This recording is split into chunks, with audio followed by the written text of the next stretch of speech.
Chapter 8. Surveys his position. I mentioned before that I had a great mind to see the whole island, and that I had travelled up the brook, and so on to where I built my bower, and where I had an opening quite to the sea on the other side of the island. I now resolved to travel quite across to the seashore on that side, so taking my gun, a hatchet, and my dog, and a larger quantity of powder and shot than usual, with 2 biscuit cakes and a great bunch of raisins in my pouch for my store, I began my journey. When I had passed the vale where my bower stood, as above, I came within view of the sea to the west, and it being a very clear day, I fairly descried land, whether an island or a continent I could not tell, but it lay very high, extending from the west to the west-southwest at a very great distance. By my guess it could not be less than 15 or 20 leagues off. I could not tell what part of the world this might be, otherwise than that I knew it must be part of America, and, as I concluded by all my observations, must be near the Spanish dominions, and perhaps was all inhabited by savages, where, if I had landed, I had been in a worse condition than I was now. And therefore I acquiesced in the dispositions of Providence, which I began now to own and to believe ordered everything for the best. I say I quieted my mind with this, and left off afflicting myself with fruitless wishes of being there. Besides, after some thought upon this affair, I considered that if this land was the Spanish coast, I should certainly, one time or other, see some vessel pass or repass, one way or other, but if not, then it was the savage coast between the Spanish country and Brazil's, where I found the worst of savages, for they are cannibals or man-eaters, and fail not to murder and devour all the human bodies that fall into their hands. With these considerations I walked very leisurely forward. I found that side of the island where I now was much pleasanter than mine, the open or savanna fields sweet, adorned with flowers and grass, and full of very fine woods. I saw abundance of parrots, and fain I would have caught one, if possible, to have kept it to be tame, and taught it to speak to me. I did, after some painstaking, catch a young parrot, for I knocked it down with a stick, and having recovered it, I brought it home, but it was some years before I could make him speak. However, at last I taught him to call me by name very familiarly, but the accident that followed, though it be a trifle, will be very diverting in its place. I was exceedingly diverted with this journey. I found in the low grounds hares, as I thought them to be, and foxes, but they differed greatly from all the other kinds I had met with, nor could I satisfy myself to eat them, though I killed several. But I had no need to be venturous, for I had no want of food, and of that which was very good too, especially these 3 sorts, goats, pigeons, and turtle or tortoise, which added to my grapes. Leadenhall Market could not have furnished a table better than I, in proportion to the company, and though my case was deplorable enough, yet I had great cause for thankfulness that I was not driven to any extremities for food, but had rather plenty, even to dainties. I never travelled in this journey above 2 miles outright in a day, or thereabouts, but I took so many turns and returns to see what discoveries I could make, that I came weary enough to the place where I resolved to sit down all night, and then I either reposed myself in a tree, or surrounded myself with a row of stakes set upright in the ground, either from one tree to another, or so as no wild creature could come at me without waking me. As soon as I came to the seashore, I was surprised to see that I had taken up my lot on the worst side of the island, for here, indeed, the shore was covered with innumerable turtles, and whereas on the other side I had found but 3 in a year and a half. Here was also an infinite number of fowls of many kinds, some of which I had seen, and some which I had not seen before, and many of them very good meat, but such as I knew not the names of, except those called penguins. I could have shot as many as I pleased, but was very sparing of my powder and shot,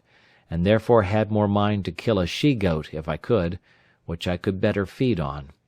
And though there were many goats here, more than on my side of the island, yet it was with much more difficulty that I could come near them, the country being flat and even, and they saw me much sooner than when I was on the hills. I confess this side of the country was much pleasanter than mine, but yet I had not the least inclination to remove, for as I was fixed in my habitation it became natural to me, and I seemed all the while I was here to be as it were upon a journey, and from home. However, I travelled along the shore of the sea towards the east, I suppose about 12 miles, and then setting up a great pole upon the shore for a mark, I concluded I would go home again, and that the next journey I took should be on the other side of the island east from my dwelling, and so round till I came to my post again. I took another way to come back than that I went, thinking I could easily keep all the island so much in my view that I could not miss finding my first dwelling by viewing the country.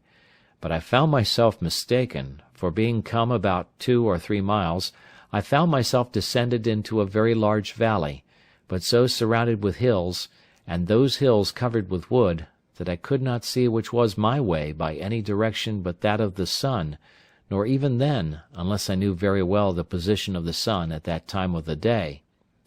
It happened, to my further misfortune, that the weather proved hazy for 3 or 4 days while I was in the valley, and not being able to see the sun, I wandered about very uncomfortably, and at last was obliged to find the seaside, look for my post, and come back the same way I went,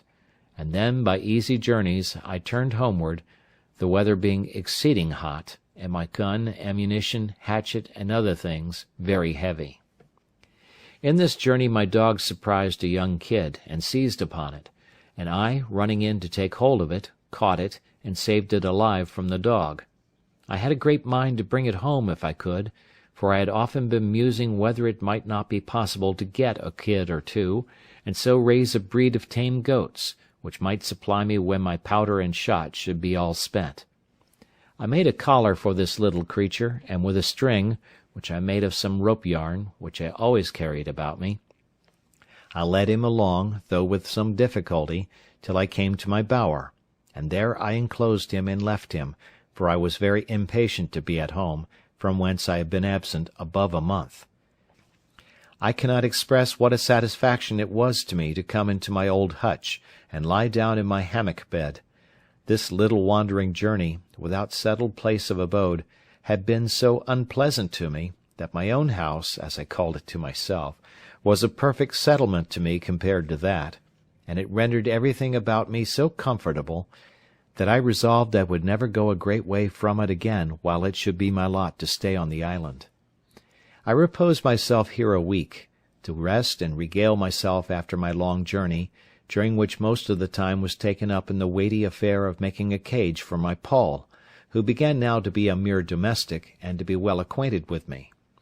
Then I began to think of the poor kid which I had penned in within my little circle, and resolved to go and fetch it home, or give it some food. Accordingly I went and found it where I left it, for indeed it could not get out, but was almost starved for want of food. I went and cut boughs of trees, and branches of such shrubs as I could find, and threw it over, and having fed it, I tied it as I did before, to lead it away, but it was so tame with being hungry that I had no need to have tied it, for it followed me like a dog, and as I continually fed it, the creature became so loving, so gentle, and so fond, that it became from that time one of my domestics also, and would never leave me afterwards. The rainy season of the autumnal equinox was now come, and I kept the 30th of September in the same solemn manner as before, being the anniversary of my landing on the island, having now been there 2 years, and no more prospect of being delivered than the first day I came there. I spent the whole day in humble and thankful acknowledgments of the many wonderful mercies which my solitary condition was attended with, and without which it might have been infinitely more miserable. I gave humble and hearty thanks that God had been pleased to discover to me that it was possible I might be more happy in this solitary condition than I should have been in the liberty of society, and in all the pleasures of the world, that he could fully make up to me the deficiencies of my solitary state, and the want of human society, by his presence and the communications of his grace to my soul, supporting, comforting, and encouraging me to depend upon his providence here, and hope for his eternal presence hereafter. It was now that I began sensibly to feel how much more happy this life I now led was, with all its miserable circumstances, than the wicked, cursed, abominable life I had led all the past part of my days. And now I changed both my sorrows and my joys. My very desires altered, my affections changed their gusts, and my delights were perfectly new from what they were at my first coming, or indeed for the 2 years past. Before, as I walked about, either on my hunting or for viewing the country, the anguish of my soul at my condition would break out upon me on a sudden. My very heart would die within me, to think of the woods, the mountains, the deserts I was in, and how I was a prisoner, locked up with the eternal bars and bolts of the ocean, in an uninhabited wilderness, without redemption. In the midst of the greatest composure of my mind this would break out upon me like a storm, and make me wring my hands and weep like a child. Sometimes it would take me in the middle of my work, and I would immediately sit down and sigh, and look upon the ground for an hour or two together, and this was still worse to me, for if I could burst out into tears, or vent myself by words, it would go off, and the grief, having exhausted itself, would abate. But now I began to exercise myself with new thoughts. I daily read the Word of God, and applied all the comforts of it to my present state. One morning, being very sad, I opened the Bible upon these words, "I will never, never leave thee, nor forsake thee." Immediately it occurred that these words were to me. Why else should they be directed in such a manner, just at the moment when I was mourning over my condition, as one forsaken of God and man? "Well then," said I, "if God does not forsake me, of what ill consequence can it be? Or what matters it, though the world should all forsake me, seeing on the other hand, if I had all the world, and should lose the favour and blessing of God, there would be no comparison in the loss." From this moment I began to conclude in my mind that it was possible for me to be more happy in this forsaken, solitary condition than it was probable I should ever have been in any other particular state in the world, and with this thought I was going to give thanks to God for bringing me to this place. I know not what it was, but something shocked my mind at that thought, and I durst not speak the words. "How canst thou become such a hypocrite," said I, even audibly, "to pretend to be thankful for a condition which, however thou mayest endeavour to be contented with, thou wouldst rather pray heartily to be delivered from?" So I stopped there, but though I could not say I thanked God for being there, yet I sincerely gave thanks to God for opening my eyes, by whatever afflicting providences, to see the former condition of my life, and to mourn for my wickedness, and repent. I never opened the Bible or shut it, but my very soul within me blessed God for directing my friend in England, without any order of mine, to pack it up among my goods, and for assisting me afterwards to save it out of the wreck of the ship. Thus, and in this disposition of mind, I began my 3rd year, and though I have not given the reader the trouble of so particular an account of my works this year as the first, yet in general it may be observed that I was very seldom idle, but having regularly divided my time according to the several daily employments that were before me, such as, first, my duty to God and the reading the Scriptures, which I constantly set apart some time for, thrice every day; secondly, the going abroad with my gun for food, which generally took me up 3 hours in every morning, when it did not rain; thirdly, the ordering, cutting, preserving, and cooking what I had killed or caught for my supply. These took up great part of the day. Also, it is to be considered that in the middle of the day, when the sun was in the zenith, the violence of the heat was too great to stir out, so that about 4 hours in the evening was all the time I could be supposed to work in, with this exception, that sometimes I changed my hours of hunting and working, and went to work in the morning, and abroad with my gun in the afternoon. To this short time allowed for labour I desire may be added the exceeding laboriousness of my work, the many hours which, for want of tools, want of help, and want of skill, Everything I did took up out of my time. For example, I was full 42 days in making a board for a long shelf, which I wanted in my cave, whereas 2 sawyers, with their tools and a saw-pit, would have cut 6 of them out of the same tree in half a day. My case was this. It was to be a large tree which was to be cut down, because my board was to be a broad one. This tree I was 3 days in cutting down, and 2 more cutting off the boughs, and reducing it to a log or piece of timber. With inexpressible hacking and hewing I reduced both the sides of it into chips, till it began to be light enough to move. Then I turned it, and made one side of it smooth and flat as a board from end to end. Then, turning that side downward, cut the other side till I brought the plank to be about 3 inches thick, and smooth on both sides. Any one may judge the labour of my hands in such a piece of work, but labour and patience carried me through that, and many other things. I only observe this in particular, to show the reason why so much of my time went away with so little work, that is, that what might be a little to be done with help and tools was a vast labour and required a prodigious time to do alone and by hand. But notwithstanding this, with patience and labour I got through everything that my circumstances made necessary to me to do, as will appear by what follows. I was now, in the months of November and December, expecting my crop of barley and rice. The ground I had manured and dug up for them was not great, for, as I observed, my seed of each was not above the quantity of half a peck, for I had lost one whole crop by sowing in the dry season. But now my crop promised very well, when on a sudden I found I was in danger of losing it all again by enemies of several sorts, which was scarcely possible to keep from it, as first the goats and wild creatures which I called hares, who, tasting the sweetness of the blade, lay in it night and day, as soon as it came up, and eat it so close that it could get no time to shoot up and to stalk.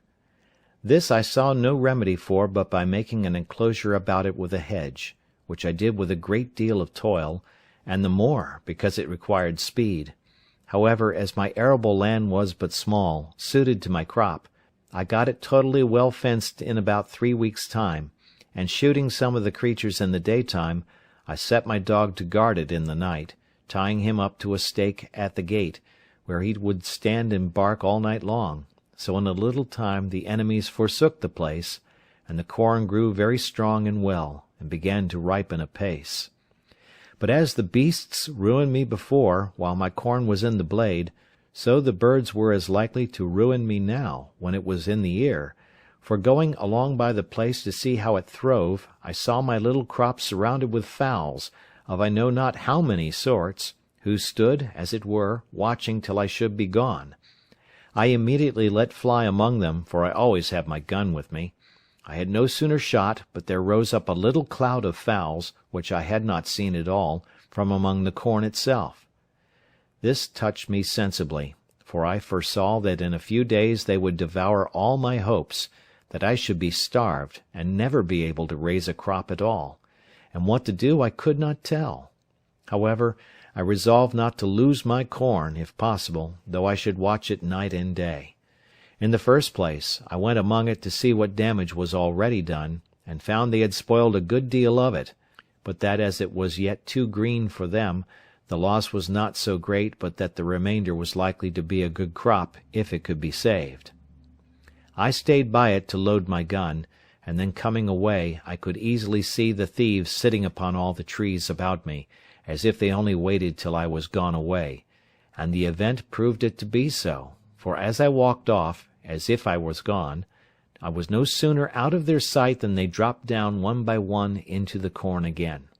I was so provoked that I could not have patience to stay till more came on, knowing that every grain that they ate now was, as it might be said, a peck loaf to me in the consequence, but coming up to the hedge, I fired again, and killed 3 of them. This was what I wished for, so I took them up, and served them as we serve notorious thieves in England, hanged them in chains for a terror to others. It is impossible to imagine that this should have had such an effect as it had, for the fowls would not only come at the corn, but, in short, they forsook all that part of the island, and I could never see a bird near the place as long as my scarecrows hung there. This I was very glad of, you may be sure, and about the latter end of December, which was our second harvest of the year, I reaped my corn. I was sadly put to it for a scythe or sickle to cut it down, and all I could do was to make one, as well as I could, out of one of the broadswords or cutlasses which I saved among the arms out of the ship. However, as my first crop was but small, I had no great difficulty to cut it down. In short, I reaped it in my way, for I cut nothing off but the ears, and carried it away in a great basket which I had made, and so rubbed it out with my hands, and at the end of all my harvesting I found that out of my half-peck of seed I had near 2 bushels of rice, and about 2 bushels and a half of barley, that is to say, by my guess, for I had no measure at the time. However, this was a great encouragement to me, and I foresaw that, in time, it would please God to supply me with bread. And yet here I was perplexed again, for I neither knew how to grind or make meal of my corn, or indeed how to clean it and part it, nor, if made into meal, how to make bread of it, and if how to make it, yet I knew not how to bake it. These things being added to my desire of having a good quantity for store, and to secure a constant supply, I resolved not to taste any of this crop, but to preserve it all for seed against the next season, and in the meantime to employ all my study and hours of working to accomplish this great work of providing myself with corn and bread. It might be truly said that now I worked for my bread. I believe few people have thought much upon the strange multitude of little things necessary in the providing, producing, curing, dressing, making, and finishing this one article of bread. I, that was reduced to a mere state of nature, found this to my daily discouragement, and was made more sensible of it every hour, even after I had got the first handful of seed corn, which, as I have said, came up unexpectedly, and indeed to a surprise. First, I had no plough to turn up the earth, no spade or shovel to dig it. Well, this I conquered by making me a wooden spade, as I observed before, but this did my work but in a wooden manner, and though it cost me a great many days to make it, yet, for want of iron, it not only wore out soon, but made my work the harder, and made it to be performed much worse. However, this I bore with, and was content to work it out with patience, and bear with the badness of the performance. When the corn was sown, I had no harrow, but was forced to go over it myself, and drag a great heavy bough of a tree over it, to scratch it, as it may be called, rather than rake or harrow it. When it was growing, and grown, I have observed already how many things I wanted to fence it, secure it, mow or reap it, cure and carry it home, thrash, part it from the chaff, and save it. Then I wanted a mill to grind it, sieves to dress it, yeast and salt to make it into bread, and an oven to bake it. But all these things I did without, as shall be observed, and yet the corn was an inestimable comfort and advantage to me too. All this, as I said, made everything laborious and tedious to me, but that there was no help for. Neither was my time so much lost to me, because, as I had divided it, a certain part of it was every day appointed to these works, and as I had resolved to use none of the corn for bread till I had a greater quantity by me, I had the next 6 months to apply myself wholly, by labour and invention, to furnish myself with utensils proper for the performing all the operations necessary for making the corn, when I had it, fit for my use.